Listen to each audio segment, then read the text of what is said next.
Righto, we're here in the showroom of the Rod Shop. I've got Matt McKnight with me. Matty, thanks for joining us.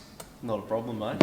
Right, so Matt obviously puts our front ends together here at the Rod Shop, so you would have seen him in a lot of videos. Now behind me is Matt's VH Commodore. Now, quick rundown, I'm going to use Matt's car to test a few more products in the workshop, or me and Matt are, and we'll leave them on there. So obviously at the Rod Shop we like testing our products, and there's only one way to do it, is do it yourself. Put them through a bit of punishment and torture. Matt, we happy with that with your car? It'll work, we'll get it happening.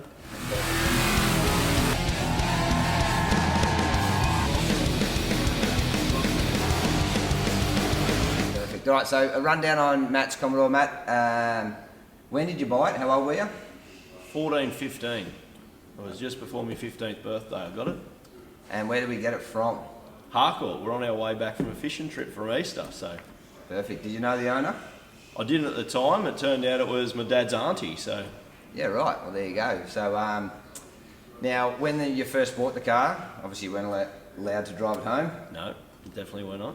Well-behaved child you would have been. So, first engine trans combo in it?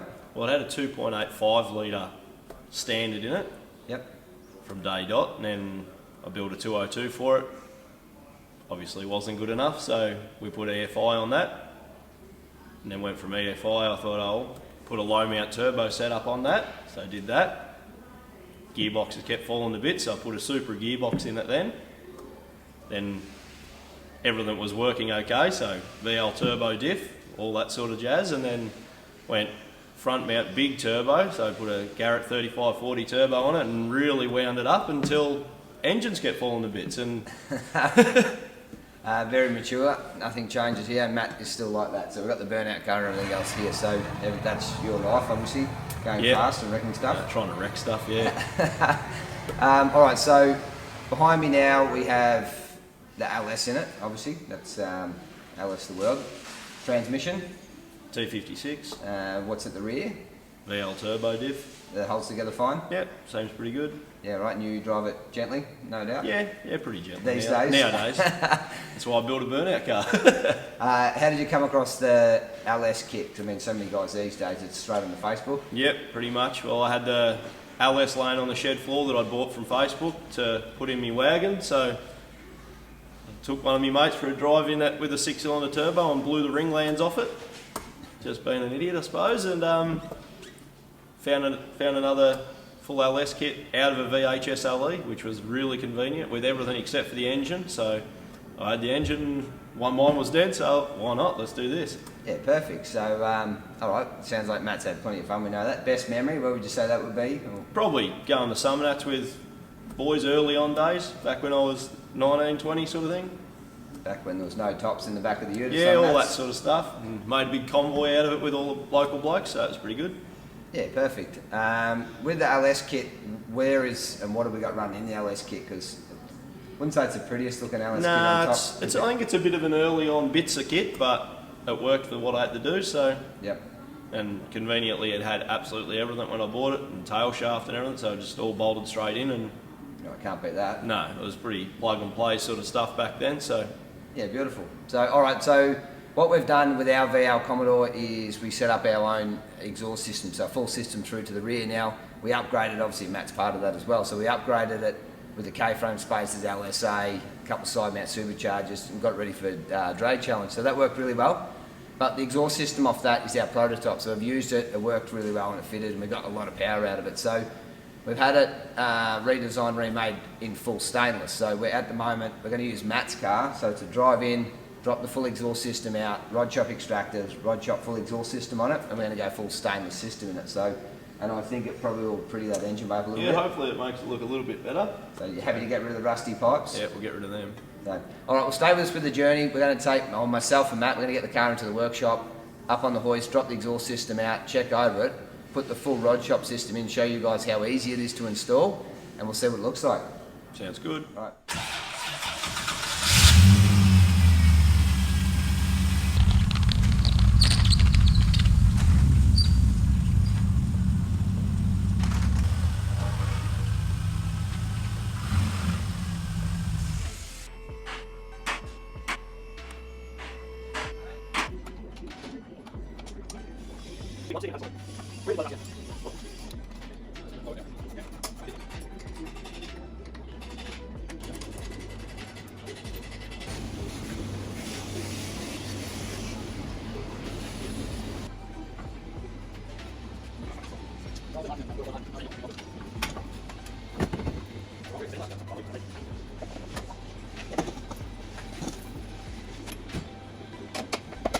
Righto, so Matt's making progress on the car. Exhaust system's out, Matty. All good? Yeah, all good. What's your next move, mate? Finish pulling the starter motor out so I can get the left-hand pipe out and then try and wrestle out the driver's side. Oh, fun times ahead for Matt. So, as we can see, I believe that our stainless pipes will probably give Matt an upgrade by looking at what's happening down there. Alright, so not too far away. Extractor's out. We'll stay with Matty, then we'll look at getting the nice rod shot ones in there. Righto, so Matty's on the passenger side. He's just backed the engine mount off. We've dropped the rack out now. The headache and fun of it all, Matty. Single piece pipe on the driver's side. One piece pipe, yeah. So the issue is here, trying to get it out without pulling the engine out is a one piece pipe. They're terrible. So we've got the 3-piece pipe to go on the driver's side to make it a hell of a lot easier to get out. So hopefully it'll go into plan. If Matt will stop swearing, we'll be able to keep the camera rolling. We'll be able to swing the engine across and you'll get it out. Now, there's one other thing which I want to bring up. Now, Matt said his best memory was his mates at Summonats. Now, I don't want to get Matt in trouble, but Matt, you know where I'm going with this. Would you want to rephrase what your best memory was this in? So just tune in to Matty. Matt, would you like to say where was your best memory in the car, mate? Definitely my wedding. Definitely using it for my wedding. All right, so Matty got married a couple of years ago, 2 years ago? Yeah. 2 years ago to his lovely wife, Kiara. So a shout out behind the camera, he realised he made a bit of a glitch on his best memory. So we don't want to get him in trouble. We have rectified that, and he has admitted that was his best memory.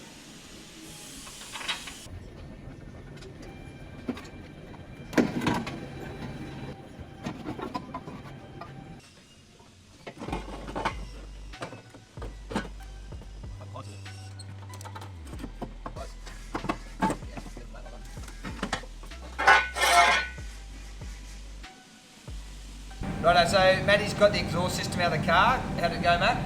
Got real good. Exhaust came out alright, headers not so much. Alright, so which one was the major headache if you get it out? Well, I thought it was going to be the passenger side, but the driver's side being a 1-piece pipe instead of a 3-piece pipe made it a bit of a turd of a thing, so. Alright, so we had to, as you see in the footage there, we had to jack the engine up, swing it one way, big bit of timber to pry off it. We got away without scratching your car, so that's a bonus. Positive. Now, to refit the pipes, the plan, the engine mounts, everything's still jacked across? No, it's all back in, bolted down, tight, everything's set up as it would be normally. 3-piece driver's side pipe, we'll just slide that in and then work our way across to the passenger side. Alright, so do you want a hand or? Should be able to do it myself, hopefully. Alright, so Matty's kicked me back out. I'm going back to the office. Keep your hands nice and clean. We'll run through Matty and show you guys the best way of fitting the pipe. Too easy. Alright, good time, mate.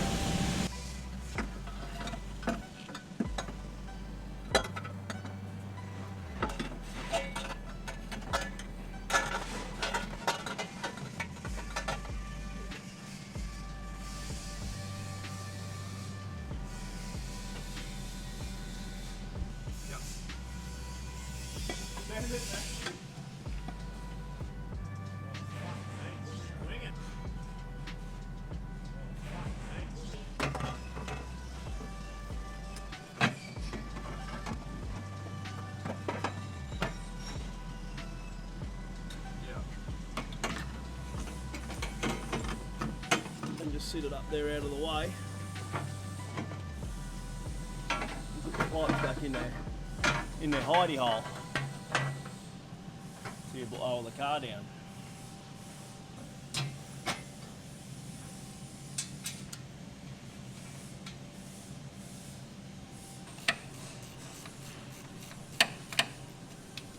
So just putting the rack back in and finally putting some bolts back in it. Pipes are all on and in place. Starter motor's in and tight. Pipes are loose on the head so we can still move them around. So when we put the full exhaust system on, you've got a bit of play to actually line the flanges up correctly. And we'll tighten them up once we've got that centre and rear section of the pipe on. Alright, so Matty's got the extractors on. They're only finger tight, so there's still a bit of play on them as he's explained. We'll whip these bolts out of the flanges here. I'll give Matty a quick hand to throw it up, clip the donut rubbers on, and he should be right to keep going. So just to save him stressing by himself, it'll just make it a little bit easier and a little bit quicker.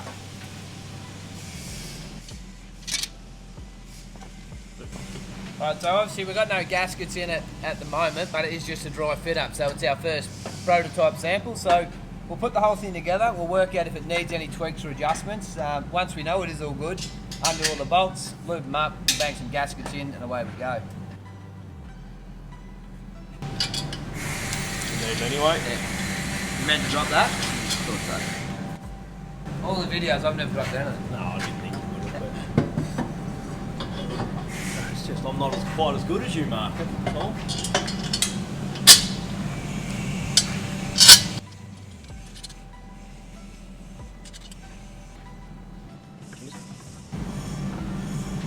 There we go. Get the hand in there. Pretty much. Beautiful.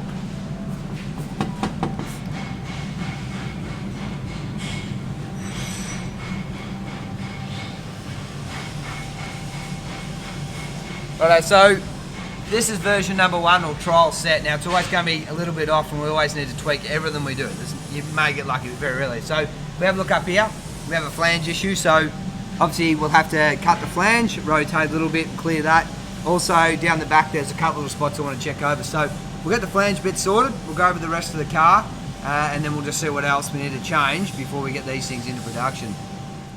Righto, so we've pushed Matt's car out into the warehouse here. Now you've seen how we had a slight issue with our pipe fitting up to our extractors. Now it is only a prototype, it's our first hit. Now there's always going to be a glitch here and there. So we noticed the rotation was out one of the collectors. So what I've done is I've gone out the back and we've grabbed a couple of extra cars. So we've got a VL here on the hoist.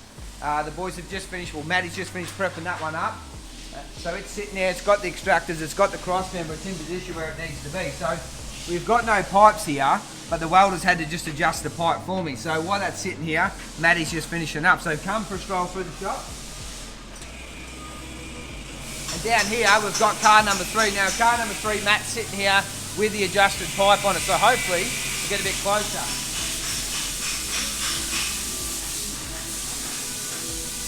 Now as you can see, Matty's just here flicking the final D-rubbers on.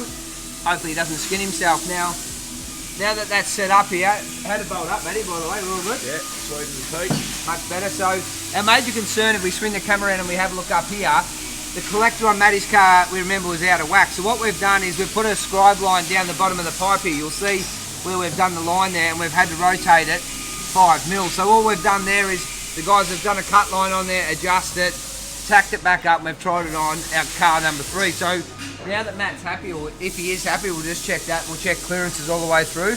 We'll move to the VL. If it fits on the VL, then we'll go back to Matty's VH. Now, if we can check it on 3 cars and it fits on all 3 cars, we should be right to get this in production. Alright, back to car number 2, the VL. Now, the system's in this. We've got an LS TR6060, a bit of a different trans combo, different cross member, but since we made the modification, it fits really well. So we're about to pull this out, get rid of the VL, and then back to car number 1, Matt's, check for final fit up. Okay, so the project you've been watching come along with Matt's Commodore started in April, finished around May. Now, fast forward the year on, I have 100 sets of Commodore LS stainless pipes on the shelf ready for you guys to buy. So Matty's got a box. We're going to quickly knock the center section out of one, throw it up in Matt's car, and show you guys what it looks like.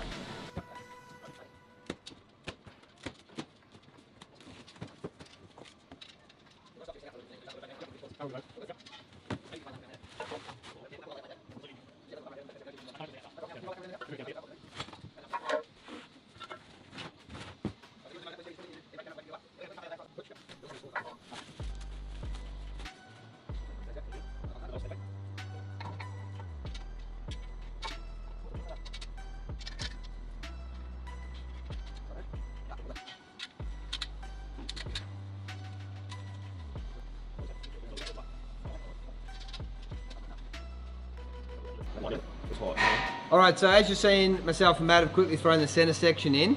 Now, it doesn't have gaskets on, so Matt's going to run over the car now, but a hint for you guys at home, it's the same as any kit you're going to ever do. Dry fit it first. Throw it in the car, check it.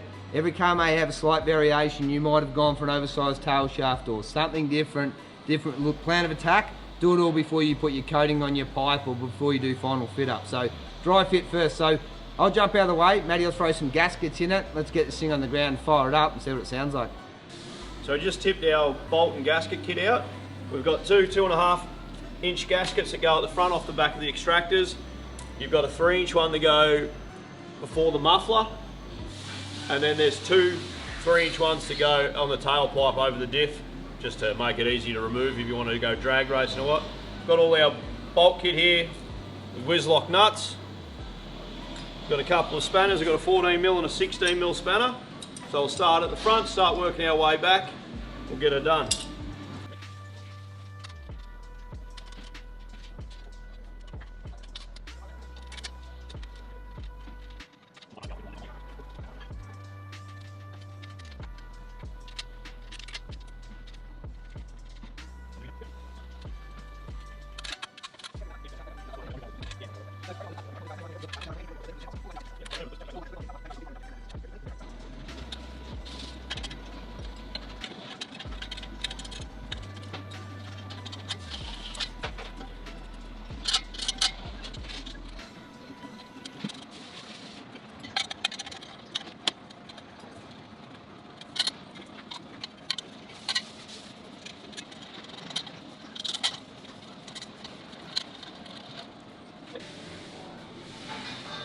All right, so we've got it all bolted up. Matty's got it all bolted up, flanges are in, ready to fire, Matty? All good to go. All right, so for you guys out there, a couple of handy hints. Now, this is important, should be not only done on early Commodore, but all conversion type jobs. So, step one, keep it loose. Leave everything loose from the front to the back, put your gaskets in, all your bolts in, and then when you've got everything in finger tight, go back and start at the front, work your way back to the back.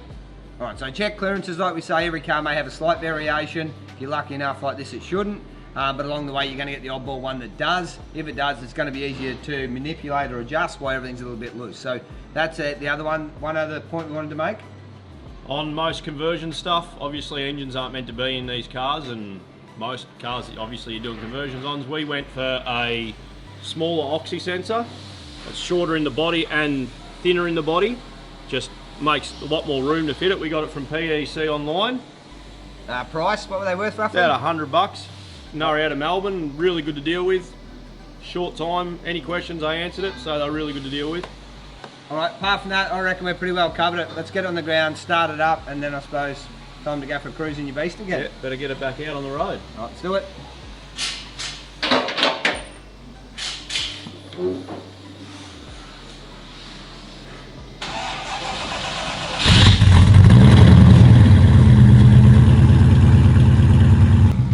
Right, so that's a standard engine at the minute. Now just allow for you guys to noise test out there, change your cam, change any parts, you will change the note, it will get louder. So there's not a 100% guarantee on your noise test. What we will do, but we'll do a quick cruise in this and then try and later on get a noise tester done when we get a chance. So let's get this thing outside and go for a cruise.